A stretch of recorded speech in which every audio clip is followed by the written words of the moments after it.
माता दी बंधुवर, आपका अपने चैनल आचार्य डीसी शर्मा पर हार्दिक स्वागत है। आज हम विषय लेकर आपके साथ आए हैं गणेश चतुर्थी, विनायक चतुर्थी भी कहते हैं इसे, और आज माँ कूष्मांडा का दिन भी है। तो हम आपको आज बताएंगे किस प्रकार भगवान गणेश जी से आप रिद्धि सिद्धि का वरदान प्राप्त कर सकते हैं।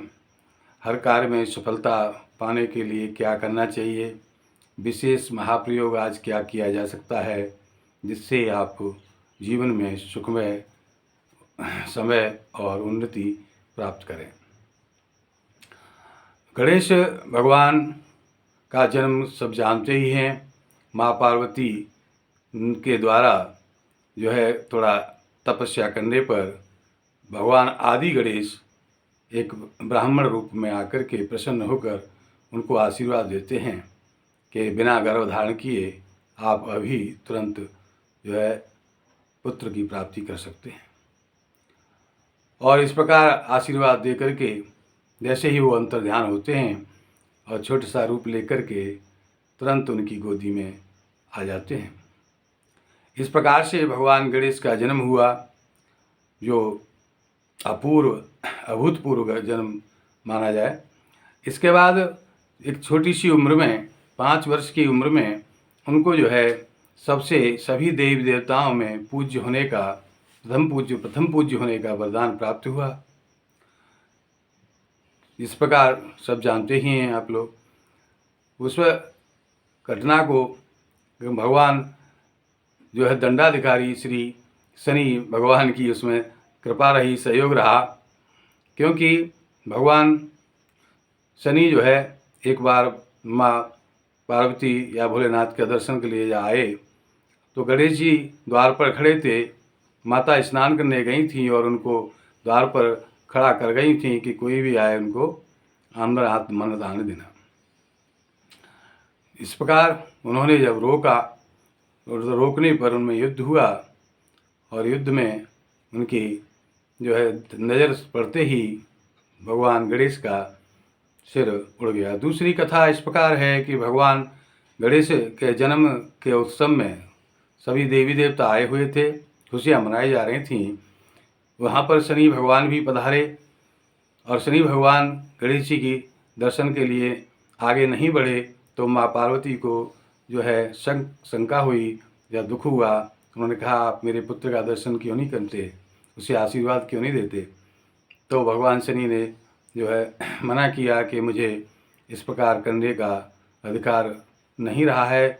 मुझे मेरी पत्नी द्वारा श्राप दिया गया है कि मैं जिस पर पूर्ण दृष्टि डालूंगा उसका सर्वनाश हो जाएगा। भगवान गणेश शनि की बात सुनकर माँ पार्वती जो है बड़ी संशय में हो गई। उन्होंने कहा कि ये भगवान भोलेनाथ का जो है सर्वेश्वर भगवान है, जो उनका पुत्र है, इस पर आपकी दृष्टि का प्रभाव नहीं होना चाहिए, आप अवश्य आशीर्वाद दीजिए।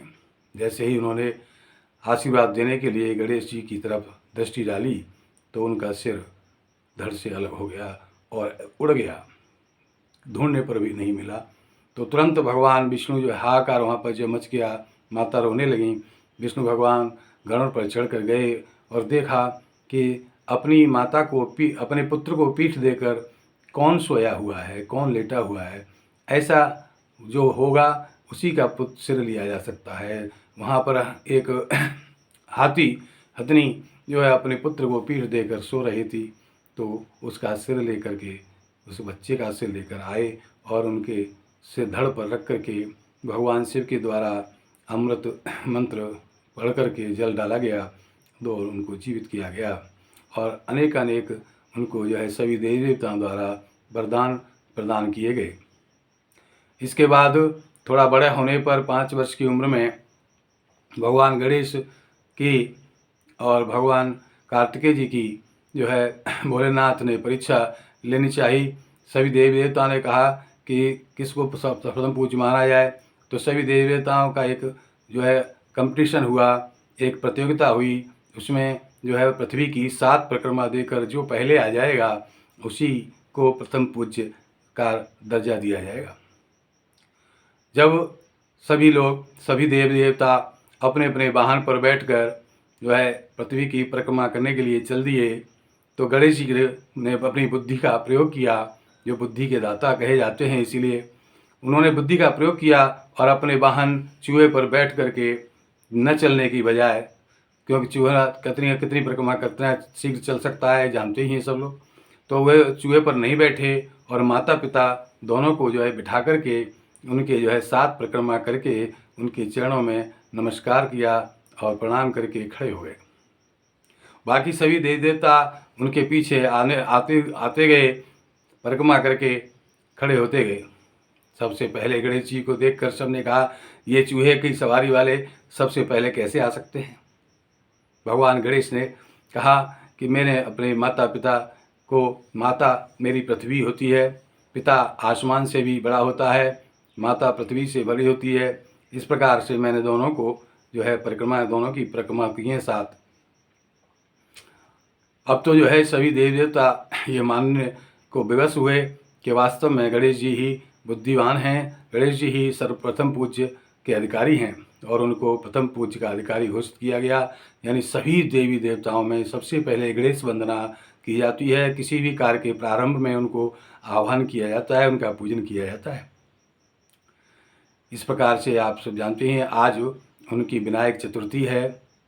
कष्टों को दूर करने वाले, बाधाओं को दूर करने वाले, उनके आप समय प्रातः ही स्नान ध्यान से निवृत्त होकर गंगा जल पीकर अपने ऊपर गंगा जल छिड़क कर भगवान गणेश के सामने बैठें, उनका आह्वान करें, पंचोपचार से या षोडशोपचार से पूजन करें और उनसे जो है अपने मनोवांछित कामना के लिए प्रार्थना करें, उनको भोग आरती करें। भोग में भगवान गणेश को मोदक बहुत प्रिय है। मोदक मय मुद मंगलदाता, मोदक प्रिय मुद मंगलदाता, ऐसा एक भजन में उनके में आता है। तो मोदक भगवान को बहुत प्रिय है गणेश जी को, तो आप उनको मोदक लड्डू प्रदान करें, लड्डू का भोग दें। इस प्रकार से भोग दे करके आप आरती आदि करके भगवान से जो है भगवान के चरणों में पुष्पांजलि यानी फूल अर्पित करें और फिर प्रार्थना करें, उनसे अपनी मनोकामना जो हो उसको कहें। इस प्रकार अगर आप आज उनकी पूजा करके व्रत धारण करते हैं तो विशेष रूप से फल प्राप्त होगा। व्रत धारण नहीं कर सकते तो उनके मंत्र का ओम गम गणपते नमः, ओम गम गणपते नमः, इसका यथाशक्ति जाप करें। दिन में भी मन में अपना जाप करते रहें। इस प्रकार से सात्विकी रह करके भगवान गणेश के मंत्र को मन में उच्चारण करते हुए समय को व्यतीत करें। शाम के समय फिर उसी प्रकार से उनकी पूजा करें, आरती करें और उनको भोग एक बार फिर भोग लगाएं और भोग लगा करके उनको जो है विदा करें। इस प्रकार से इस चतुर्थी पर जो उनकी प्रार्थना करेगा, भोग लगाएगा, उनका पूजन करेगा, उसे निश्चय ही जो है सुख शांति प्राप्त होगी, मनोवांछित फल की प्राप्ति होगी। एक विशेष प्रयोग हम बच्चों के लिए बता दें कि आज अगर आप अपने उम्र के बराबर लड्डू का भोग लगाते हैं और एक लड्डू रखते हुए ओम गम गणपते नमः कहते हुए एक एक लड्डू रखते जाएं उनके चरणों में कोई सी बर्तन में, तो उसके बाद लड्डुओं का भोग लगा करके जल दे करके प्रार्थना करें। अपनी जो कोई शिक्षा में, प्रतियोगिता में या नौकरी में कोई बाधा है तो उसके लिए भगवान गणेश से प्रार्थना कर सकते हैं। किसी प्रकार की नौकरी में, शिक्षा में प्रार्थना बाधा को दूर करने के लिए भगवान गणेश के लिए ये अचूक प्रयोग, ये महाप्रयोग आज आप कर सकते हैं। इस प्रकार से आप भगवान गणेश की पूजा अर्चना करके मनोवांछित फल पा सकते हैं।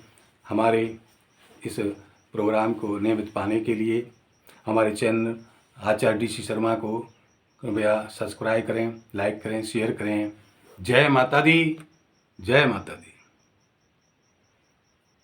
किसी भी प्रकार की समस्या समाधान के लिए निःशुल्क परामर्श प्राप्त करने के लिए आप हमारे फ़ोन नंबर 8630379775 पर संपर्क कर सकते हैं। जय माता दी।